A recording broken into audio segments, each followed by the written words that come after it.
Halo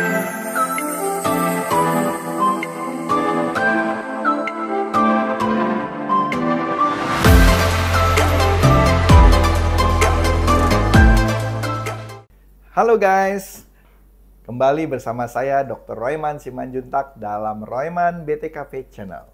Kali ini saya akan membahas satu topik yang penting, hubungan asam urat dan penyakit jantung.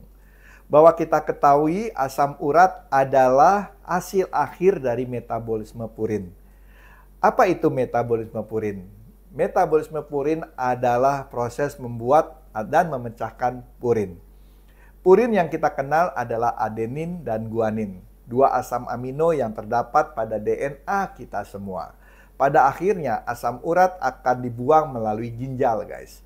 Dari mana purin bisa datang? Selain di tubuh, purin paling sering ditemukan di makanan seperti seafood, makanan jeroan, babat, yang urusan dalam lah, dan daging merah. Dan minuman seperti minuman beralkohol dan soda. Di darah, asam urat di tubuh akan diubah menjadi urate atau urat. Saat konsentrasi uret meningkat, yang terjadi ada lebih banyak formasi kristal asam urat. Normal asam urat di darah adalah 1,5 sampai 6 mg per desiliter pada wanita dan 2,5 sampai 7 ml per desiliter pada pria. Jika melebihi dari nilai normal itu disebut hiperurisemia.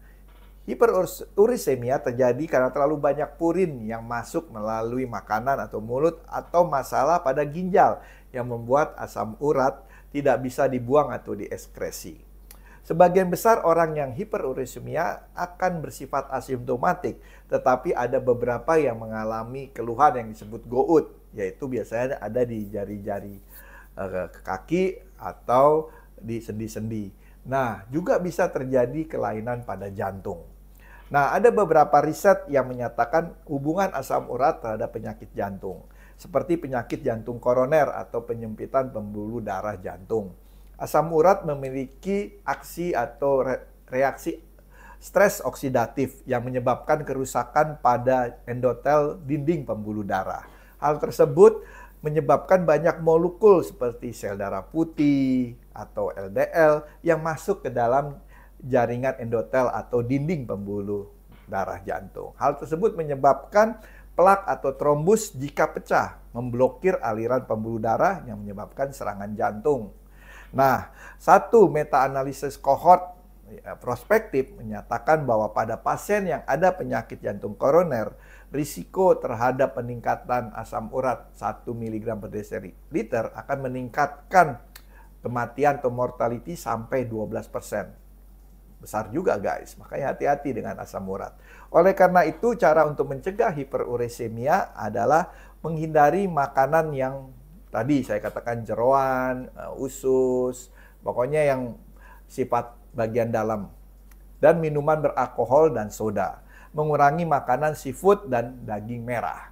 Sebaiknya menambah makanan seperti sayur-sayuran dan buah-buahan, makanan bergandum, dan kacang-kacangan.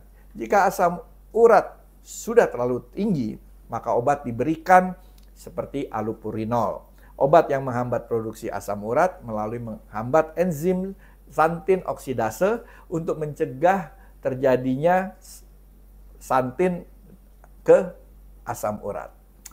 Oke guys, ini satu topik penting bagi kita semua. Asam urat bisa menyebabkan penyakit gout dan juga bisa menyebabkan penyakit jantung pembuluh darah. Semoga bermanfaat. Jangan lupa like, subscribe, dan share kepada teman-teman dan saudara Anda. Salam sehat, Dr. Royman.